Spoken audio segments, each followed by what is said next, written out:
Hi മക്കളെ, നമ്മൾ NEET exam വളരെ അടുക്കാറായിട്ടുണ്ട്. ഇപ്പോൾ ലാസ്റ്റ് ലാപ്പിലാണ് നമ്മൾ നിൽക്കുന്നത്. അപ്പോൾ സൈലത്തിൻ്റെ ഏറ്റവും നല്ല പ്രീമിയം പ്രോഗ്രാമായിട്ടുള്ള എൻഗെയിം നമ്മൾ ആൾറെഡി സ്റ്റാർട്ട് ചെയ്തിട്ടുണ്ട്. അപ്പോൾ ഈ ഒരു എൻഗെയിമിലൂടെ നിങ്ങൾക്ക് ലഭിക്കുന്ന ഏറ്റവും മെയിൻ ഫീച്ചറാണ് ഇവിടെ കണ്ടക്ട് ചെയ്യുന്ന എക്സാം. അതായത് നിങ്ങൾ ഡെയിലി ഡേ 1 നിങ്ങൾ വരുന്നു. ആ ഡേ 1 നിങ്ങൾ ഫിസിക്സ്, കെമിസ്ട്രി, സോളജി, ബോട്ടണി ഓരോരോ ചാപ്റ്റർ പഠിക്കുന്നു. അതിൻ്റെ എക്സാം പിറ്റേ ഡേ 2 നമ്മൾ രാവിലെ തന്നെ എന്ത് ചെയ്യുന്നുണ്ട്, കണ്ടക്ട് ചെയ്യുന്നുണ്ട്. അപ്പോൾ നിങ്ങൾ കറക്റ്റായിട്ട് നിങ്ങൾ ആ ടോപ്പിക് എല്ലാം പഠിച്ചിട്ടുണ്ടോ എന്ന് നമുക്ക് എന്ത് ചെയ്യാൻ പറ്റും, ഈ ഡെയിലി ടെസ്റ്റ് സീരീസിലൂടെ നമുക്ക് മനസ്സിലാക്കാൻ പറ്റും. അങ്ങനെ നമ്മൾ ഡേ 1 കഴിഞ്ഞു. ഇനി ഡേ 2ഉം ഡേ 3ഉം ഡേ 4ഉം ഡേ 5ഉം നിങ്ങൾ എന്ത് ചെയ്യും, പഠിക്കും. അതിൻ്റെ കൂടെ ഡെയിലി ടെസ്റ്റ് സീരീസ് ഉണ്ടാകും. ഡേ 5ന് ശേഷം നിങ്ങൾ ഡേ 1 തൊട്ട് ഡേ 5 വരെ പഠിച്ച ടോപ്പിക്കിൻ്റെ എൻ്റയർ സിലബസിൻ്റെ എക്സാം എന്ത് ചെയ്യുന്നുണ്ട്, കണ്ടക്ട് ചെയ്യുന്നുണ്ട്. അതാണ് ആക്ച്വലി മൊഡ്യൂൾ എക്സാം എന്ന് ഇവിടെ എന്ത് ചെയ്യുന്നത് പറയുന്നത്. അതിനുശേഷം അപ്പോൾ ഡെയിലി ടെസ്റ്റ് സീരീസ് നമ്മൾ കഴിഞ്ഞു, മൊഡ്യൂൾ എക്സാം കഴിഞ്ഞു. പിന്നെ എല്ലാം ക്രാഷ് പ്രോഗ്രാമിന് ശേഷം, അതായത് നിങ്ങളുടെ എൻ്റയർ ടോപ്പിക്ക് പഠിച്ചതിന് ശേഷം ഏറ്റവും ഇമ്പോർട്ടൻ്റ് ആയിട്ടുള്ള പ്രീ മോക്ക് നീറ്റ് എക്സാം എന്ത് ചെയ്യുന്നുണ്ട്, കണ്ടക്ട് ചെയ്യുന്നുണ്ട്.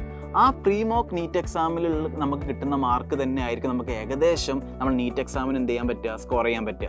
അപ്പോൾ അതിൽ ഏറ്റവും ഇമ്പോർട്ടൻ്റ് ആണ്. കാരണം എൻ്റയർ സിലബസ് കവർ ചെയ്യുന്ന, നീറ്റിന് ചോദിക്കാൻ ചാൻസ് ഉള്ള ഫുൾ ടോപ്പിക് എക്സാം നമ്മൾ എന്ത് ചെയ്യും, ഡീറ്റെയിൽ ആയിട്ട് ചെയ്യുമ്പോൾ നിങ്ങളെ മിസ്റ്റേക്കും കാര്യങ്ങളൊക്കെ നമുക്ക് എന്ത് ചെയ്യാൻ പറ്റും, കറക്റ്റ് ചെയ്യാൻ പറ്റും. അതിൻ്റെ സൊല്യൂഷൻസും കാര്യങ്ങളൊക്കെ നിങ്ങൾക്ക് റെക്കോർഡ് വീഡിയോ ആയിട്ട് എന്ത് ചെയ്യുന്നുണ്ട്, ഇവിടുന്ന് ലഭിക്കുന്നുണ്ട്. ഇത്രയും എക്സാംസിൻ്റെ കൂടെ നമ്മൾ അഡീഷണൽ ആയിട്ട് GIB എക്സാമും കൂടി എന്ത് ചെയ്യുന്നുണ്ട്. GIB എക്സാം എന്ന് പറഞ്ഞാൽ ഈ കേരളത്തിലുള്ള ബാക്കി എല്ലാ കുട്ടികളുമായിട്ട് കോമ്പറ്റ് ചെയ്യുന്ന ഒരു എക്സാമാണ്. അപ്പോൾ നമുക്ക് ഏകദേശം നമ്മുടെ റാങ്കും കാര്യങ്ങളൊക്കെ നമുക്ക് ഈ എക്സാമിലൂടെ തന്നെ എന്ത് ചെയ്യാൻ പറ്റും, മനസ്സിലാക്കിയെടുക്കാൻ പറ്റും.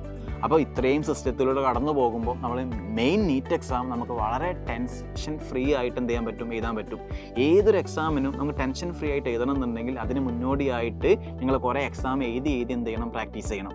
അപ്പോൾ ഇത്രയും എക്സാം നിങ്ങൾ എഴുതി പോയാൽ തന്നെ ഈ ഒരു നീറ്റ് എക്സാം വളരെ ടെൻഷൻ ഫ്രീ ആയിട്ട് നമുക്ക് എന്ത് ചെയ്യാൻ പറ്റും, ക്രാക്ക് ചെയ്യാൻ പറ്റും. അപ്പോൾ ആൾറെഡി എൻഗെയിം സ്റ്റാർട്ട് ചെയ്തിട്ടുണ്ട്, അഡ്മിഷൻ തുടങ്ങിയിട്ടുണ്ട്. നിങ്ങൾക്ക് വിത്തൗട്ട് മെറ്റീരിയൽ ആണെങ്കിൽ 4,999 വിത്ത് GST ആൻഡ് വിത്ത് മെറ്റീരിയൽ ആണെങ്കിൽ 6,999 ആണ് ഫീസായിട്ട് വരുന്നത്. അപ്പോൾ എത്രയും പെട്ടെന്ന് ടൈം വേസ്റ്റ് ചെയ്യാണ്ട് തന്നെ എന്ത് ചെയ്യുക, അഡ്മിഷൻ എടുക്കുക. കാരണം സമയം വളരെ കുറവാണ്.